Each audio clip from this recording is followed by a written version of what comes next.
Hello guys, inshuti bakunzi dukomeza kubana ahangaha umunsi ku wundi, ndabashimiye cyane muraba agaciro.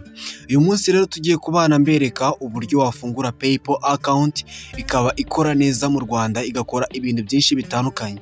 Ikintu cya mbere uri bukore, uragenda wandikemo muri Chrome yawe wandikemo PayPal sign up, cyangwa muri Google cyangwa muri Hola cyangwa muri browser waba ukoresha yose, urandikamo paypal.com cyangwa PayPal sign up.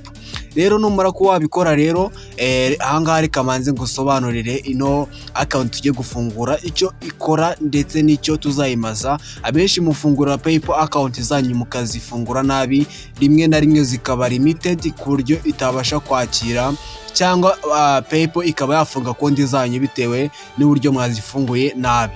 Niyo mpamvu rero muri no video ngiye kukwereka uburyo wafungura PayPal account. Niyo mpamvu usabwa kureba ino video yose kugira ngo hatagira akantu na gatoya kagucika, kugira ngo ubashe kumva neza no gusobanukirwa no kumenya neza uburyo ugiye gufungura PayPal account ikora neza, yakira amafaranga, ukaba wayihuza na Airtel ukajya wakira amafaranga yifashishijwe uburyo bwa peer to peer trading bwo muri Airtel, ndetse n'ibindi bitandukanye. Ukaba wakishyura ibicuruzwa online, kwakira amafaranga aturutse aho dukorera amafaranga ya online, cyangwa ku ma app cyangwa ku ma game atanga amafaranga ya online.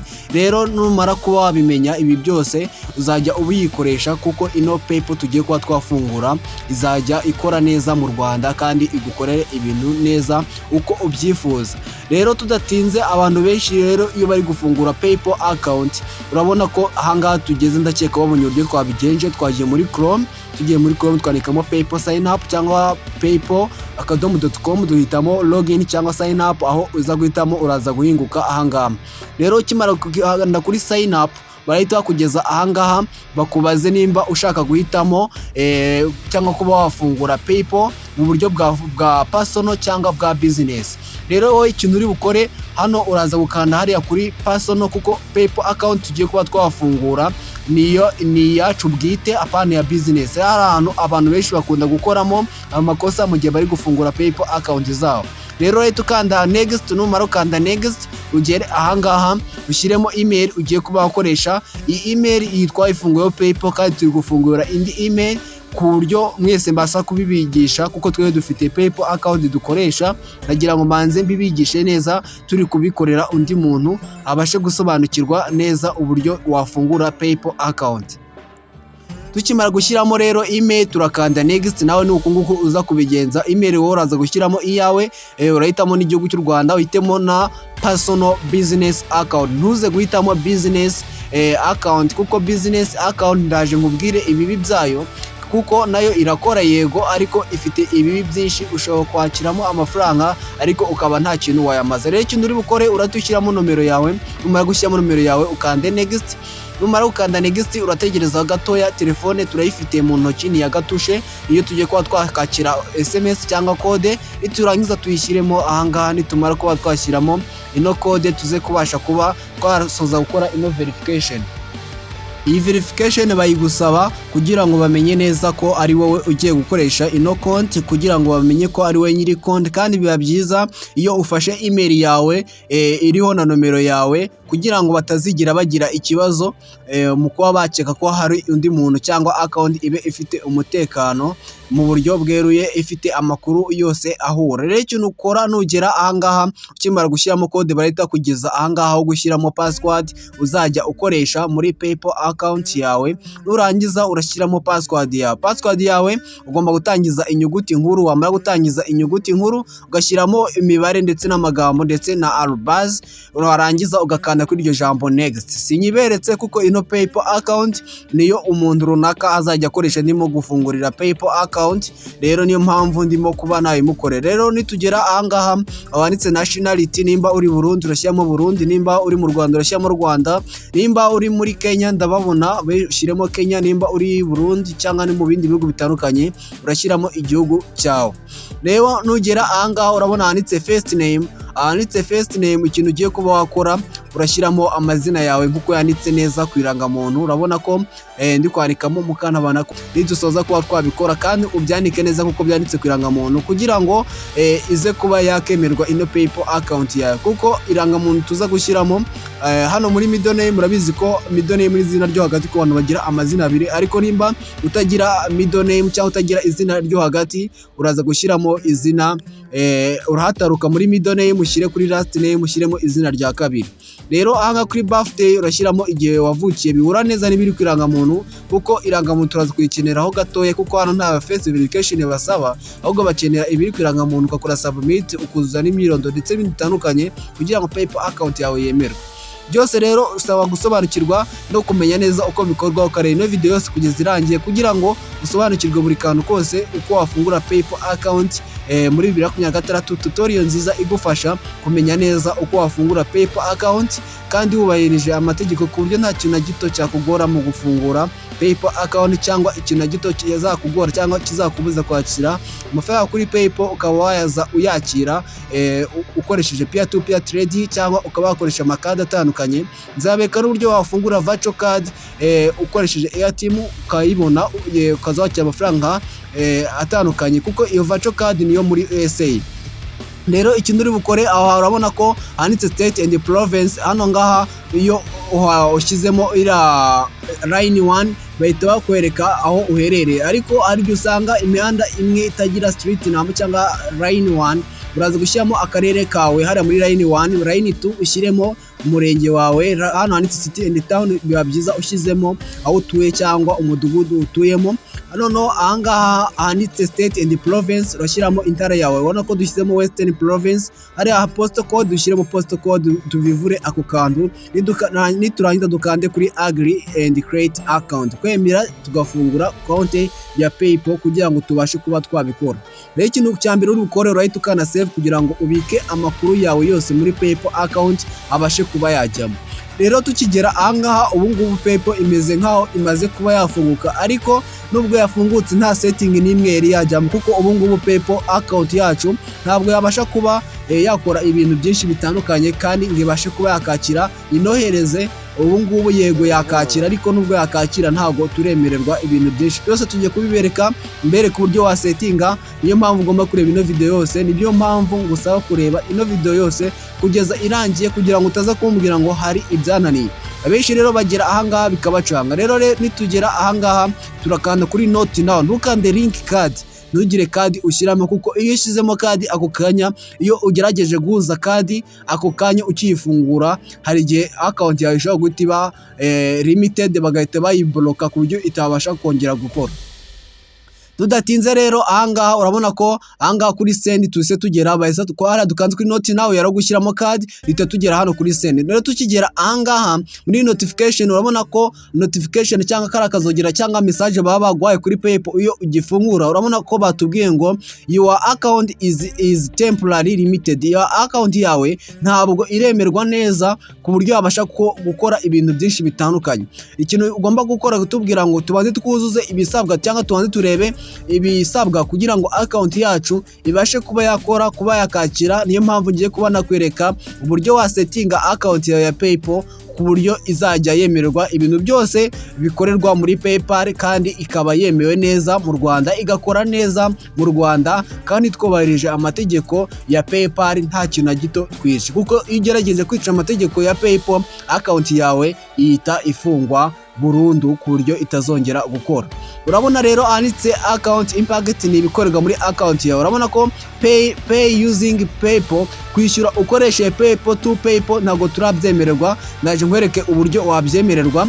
Refund money to customers, kuba wakakira amafaranga aturutse ku bakiriya turabyemerewe kuko urabona ko byo biriho akavi. Noneho urabona handitse ngo receive money or payment, kuba wakakira amafaranga cyangwa kuba wakishyura ibintu runaka cyangwa abantu runaka turabyemerewe kuko urabona ko biriho akavi. Urabona handitse send money ari ntago tubyemerewe. Urabona ko rero handitse withdraw money from PayPal, ubikuza nyine amafaranga yawe ufite kuri PayPal ntabwo tubyemereye ku bantu bagira amakadi ndetse n'ibindi bitandukanye. Ngiye kwereka rero uko wabikemura ndetse n'uko wabyemererwa kugira ngo konti yawe irusheho kuba yaza ikora neza kandi ibintu ukabikora neza, kuko iyo utinze kubikora akawunti yawe ishobora kuba limited, bakaba bayihagarika cyangwa bakaba bayifunga mu gihe runaka. Tudatinze rero urabona ahangaha bari kutubwira ngo uzuza ibisabwa, numara kuzuza ibisabwa, numara ko wabyuzuza nibwo uzaba wemerewe kuba wakoresha konti yawe ibintu byose. Rero ikintu uri bukore ahangaha urakanda handitse document type, numara gukanda handitse document type ihitemo ahanditse National Identity Card. Ku bantu bafite irangamuntu, urabizi twese tugira amarangamuntu, tuhitamo National Identity Card. Hano harimo uburyo bwo gukoresha perimi cyangwa driving license ku bantu bumva icyongereza, cyangwa kuba wakoresha amapasiporo ku bantu bazigira, ariko abenshi dukoresha irangamuntu. Niyo mpamvu tujya gukoresha irangamuntu. Nitumara guhitamo National Identity Card turakanda handitse ngo attach cyangwa add file. Hano handitse add file naho gushyiramo irangamuntu. Urakanda kuri kamera, ukimara gukanda kuri kamera ushyiremo irangamuntu yawe, uyishyiremo neza ku buryo ibintu byose ubona ko bigaragara, kuko tugiye kubisubmitinga kuri PayPal kugira ngo isuzume neza ko ari twebwe. Nimara kuba yabisuzuma neza ko ari twebwe, babashe kuba batwemera. Urabona ko file ahanga uba wemerewe, file igomba kuba itarengeje mega 5. Urabona ko iyi file dushyizemo ifite mega 2 n'ibice 53. Rero ikintu uri bukore urahita ukanda handitse submit kugira ngo tubisubmitinge,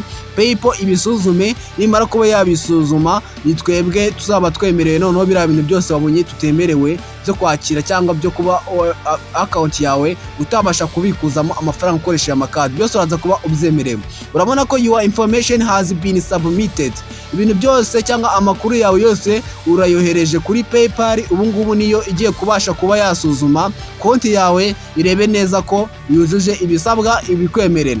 Rero nimara kuba yabisuzuma uraza kuba wemerewe kuba wakohereza amafaranga cyangwa ibintu byose bitandukanye byo muri PayPal, uraza kuba ubyemerewe. Message uraza kwibona muri notification, iraza kuba yaza, cyangwa account yawe uraza kuba wayibona neza. Gusa uba wemerewe kwakira ndetse no kohereza amafaranga, ariko nubwo ubyemerewe hari ibintu ngiye kuba nakwereka. Rero tuza hano muri ino application. Ku bantu bashaka gukuraho ino application ya PayPal, ahangaha uhita ukanda handitse open, hara hejuru urabona ko bari kukwereka aho wakuriraho ino application ya PayPal, ariko ushaka wanakoresha website, ukoresha website nta kibazo, ariko kuba ushaka gukoresha application nta kibazo, nayo wayikoresha. Tudatinze rero urabona hari handitse open, naho wakuriraho application. Hano hari uturongo dutatu rero, naho urahita uhakanda. Numara ukanda hano hari uturongo dutatu, urabona hano handitse home, ubona handitse send, ubona handitse wallet, ubona handitse activity, ubona handitse help. Ahanditse home naho nyine ni muri home ya cyangwa ibikorerwa muri PayPal. Ahanditse send ni ukohereza umuntu amafaranga. Ahanditse wallet naho kuba washyiramo cyangwa kuba wamenya amafaranga ufite kuri kadi yawe cyangwa kuri PayPal yawe. Hano handitse activity ni ibikorwa uba wakoze mu gihe wabikije, nimba uri kubyumva, mu gihe wenda wabikije amafaranga yawe. Hano handitse cyangwa wakiriye amafaranga yawe cyangwa wabikuje, nyine mbese ni ibikorwa bikorerwa muri PayPal. Aho handitse activity. Aho handitse help rero niyo hatangirwa ubufasha bwa PayPal. Ugize ikibazo ushobora gukanda kuri help ukabandikira, bakaba bagufasha mu buryo bworoshye cyane. Tudatinze rero dukanze hano kuri send, ahangaha bahita bakwereka nyine uburyo bwo kuba wakohereza amafaranga. Ahangaha ikintu kiba gihari cyangwa muri activity nibeshye ntabwo ari send. Kuri activity ni ukureba ibikorwa wakoze. Rero utushyiramo email yawe cyangwa ID ya PayPal y'umuntu ushaka kureba ibikorwa wakoze, arangiza ugahita umenya neza wenda amafaranga wigeze kumuha. Gusa bigaragara mu gihe kingana n'iminsi 90. Hari handitse wallet, iyo wakanze bahita bakwereka gushyiramo card cyangwa link card. Gusa iyi card ntuhite uyishyiramo aka kanya utarabanza kuba wakemerera cyangwa kuba wamara byiburamo iminsi ku bantu bagira amakadi. Ariko kadi si ngombwa, kuko ino PayPal account turi gufungura izajya ikora neza, kuko uburyo nabuberetse tugiye kuzayihuza na Airteam account ku buryo bizajya bikorana, ukabasha kubikura amafaranga yawe ukayakira kuri mobile money. Video iri imbere nayo muzayibona ibereka uburyo mubihuza na PayPal account. Wamara kubihuza ukaza wakira amafaranga kuri mobile money. Tukimara gukanda hano rero dukanze hariya ku turongo dutatu duhitamo setting. Tukimara guhitamo setting bahita batugeza ahangaha. Ibi bintu ugomba kubikora neza kuko byose ndimo ndabyerekana nkuko uri kubireba uburyo ubikora. Hano bari kutubwira ngo looks like your email address needs to be confirmed. Email ya address ntago iraba confirmed, ugomba kuyemeza ikaba confirmed kugira ngo konti yawe ibe ifite umutekano cyangwa yemerwe neza na PayPal. Ibi byose ugomba kubikora, niyo mpamvu nagusabye kureba video yose kugeza yuzura. Aho tukanda confirm with Google, numara ukanda kuri confirm with Google uhitemo email wakoresheje wiyandikisha kuri PayPal ariyo uri kubona aho ngaho. Urayikandaho nkuko nikanzeho. Numara gukanda kuri email rero bari kutubwira ngo tukonfaminge ino email kugira ngo ibe confirmed. Urabona ko hari muri primary kutubwira ko iri unconfirmed. Rero urahita ukanda wanditse continue. Numara gukanda wanditse continue ni igihe uba ugiye gukonfaminga ko ino email ari yawe koko, kugira ngo PayPal ize kubasha kuba yakwemerera ibone ko ibintu byose bitekanye cyangwa ubyemere. Urabona ko ahangaha tugiye gukanda kuri iryo jambo continue. Nitumara gukanda ku ijambo continue turategereza ho gatoya. Abantu benshi bakunda gusobanura uburyo byandisha kuri PayPal ariko bakabikora nabi. Rero niyo mpamvu njyewe niyemeje kugusobanurira neza kugeza usobanukiwe, umenye n'impamvu ugomba kuba wafungura PayPal account. Urabona ko you are confirmed your email. Bahise tuvuga ngo email yacu yabaye confirmed, ubu ngubu yamaye confirmed. Nuza ukareba ahanditse email urabona ko ino email yacu yabaye confirmed. Rero ku bantu bakunda kwibagirwa email, ushaka gushyiraho indi email ya kabiri izagufasha kugarura PayPal account yawe mu gihe waba wibagiwe email, shoka handitse edit ugahindura email runaka cyangwa ugashyiraho indi email runaka mu gihe wabona ariyo ifite umutekano. Rero anga urabona ko harimo data zitandukanye, na English kariyo dukoresha hano handitse language. Biba byiza iyo uhisemo English kuko nawe uraza gusanga hatarimo English, ushobora gusanga harimo Francais. Kandi nibagiye kubabwira hari handitse translate kudomo dutatu, uraza kwakanda kandi kuri translate uhitemo English kuko abenshi mujya gufungura rye biza mu Cyongereza. Rero tugiye hano kuri security. Hano harimo ibintu byinshi tugiye kuba twakuzuza kugira ngo account yacu ibashe kuba ifite umutekano uhagije cyangwa uze ko wabikora witonze. Gusa ngiye kwanza mbikwereke kugira ngo konti yawe uyisetinge neza ibe yujuje ibisabwa. Udatinze rero urabona ahanditse password, naho gushyiramo password nshya mu gihe password yawe waba uri kwishyira ko ari umuntu wakwinjiriye, ugashyiramo password ya kera ugatishyamo n'indi nshyashya ukazukoresha iyo password nshyashya. Hano ushaka gukoreshamo fingerprint cyangwa face cyangwa pin mu gihe ushaka ko nta muntu kwinjira muri konti yawe kugira ngo irusheho kugira umutekano. Hano habamo uburyo bwa two step verification ku bantu bazi ibijyanye no kurinda umutekano wa email cyangwa n'ibindi murabizi cyane. Hano rero tugiye muri data and privacy ni ibikorwa cyangwa umutekano w'ibibera muri konti yawe ya PayPal.